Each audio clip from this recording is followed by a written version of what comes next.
Yan, hello guys. Update tayo sa ating tanim na kamatis at 52 days after transplant. Yan, may mga bunga na small sizes. Yan, may iba na medium sizes na. Yan,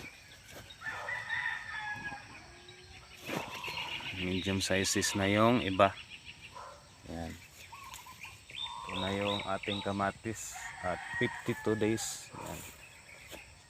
Pasensya na, medyo natagalan tayo mag-update sa ating kamatis kasi sobrang abala namin ngayon.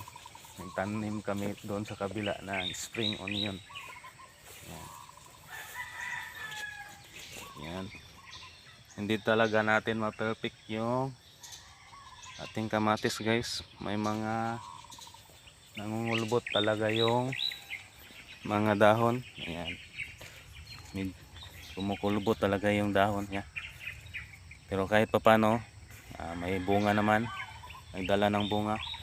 Pero so far, ayan, marami naman yung hindi kulubot yung dahon. Buti na lang, hindi lahat na kulubot yung dahon. Ayan. Tinirahan tayo ng almost, sa tansya ko, mga 80% siguro na hindi kumukulubot yung dahon. Itong tanim natin nasa around 9 kHz lang to guys, yung tanim natin na kamatis. Yan. Napakaganda ng price ng kamatis ngayon guys. Ngayon lang. Hopefully makaabot pa tayo. Yan. Pero okay lang. Kahit regular price lang, sanay na ako. Kahit regular price lang sa kamatis, okay na sa atin. Ano na to guys, napunlaan na namin to ng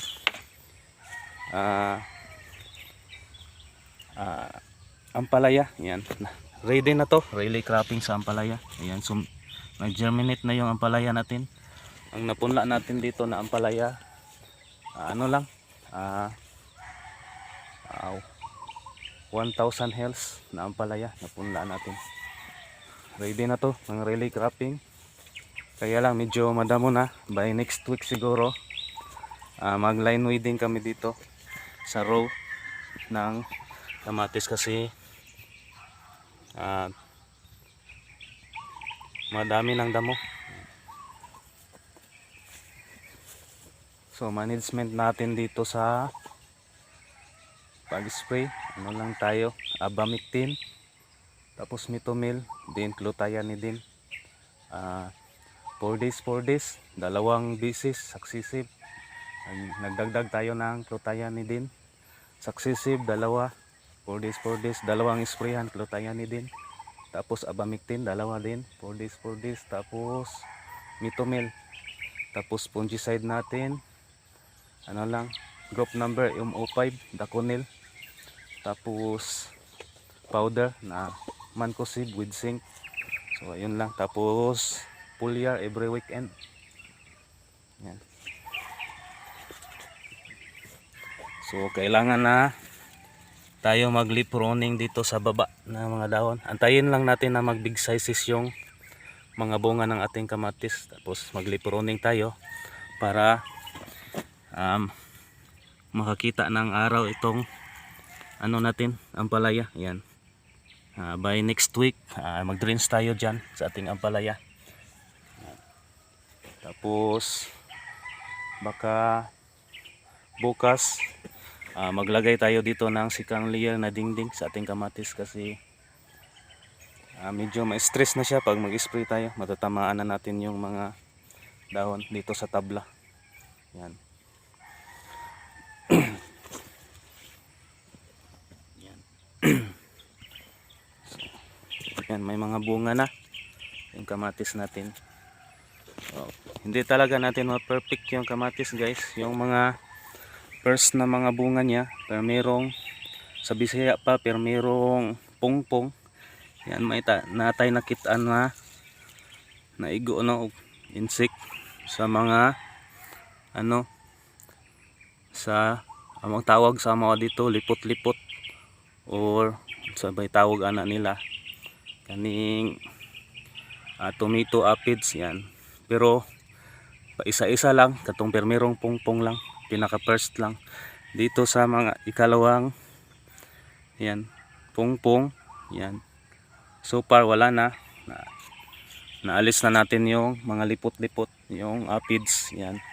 Ano ba ang tawag nila diyan sa lipot-lipot sa English term?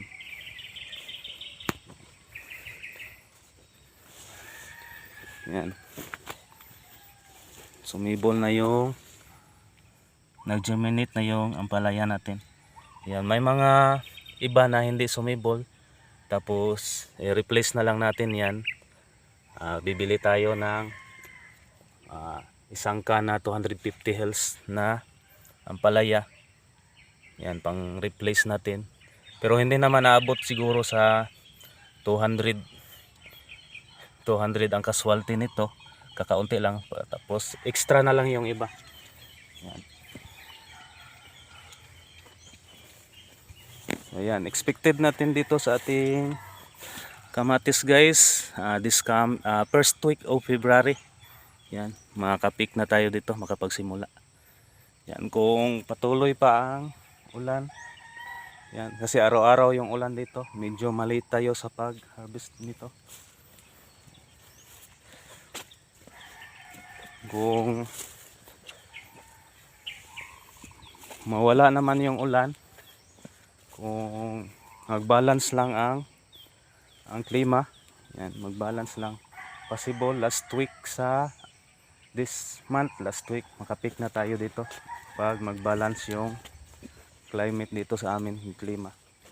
Makatikim ng init yung ating mga tanim na kamatis yan. So far yan, lumalabas na yung araw. Yan. Lahat yung kamatis natin kailangan na talaga na maglagay ng second layer na dingding. Yan. So yan lang guys, yan lang muna yung update natin sa ating tanim na kamatis. Yan, kasi tatapusin pa namin doon yung sa pagtanim ng spring onions, tapos babalik na naman kami dito. So yan, hanggang dito na lang muna yung pagkuha natin ng dokyo. Hopefully marami tayong ma-inspire dito, katulad din natin na ang hobby ay farming. Yan. Kung nga pala si GC nagsasabing be simple, be humble, work smart, at sipag lang. Yan, para i-bless. Salamat, happy farming guys.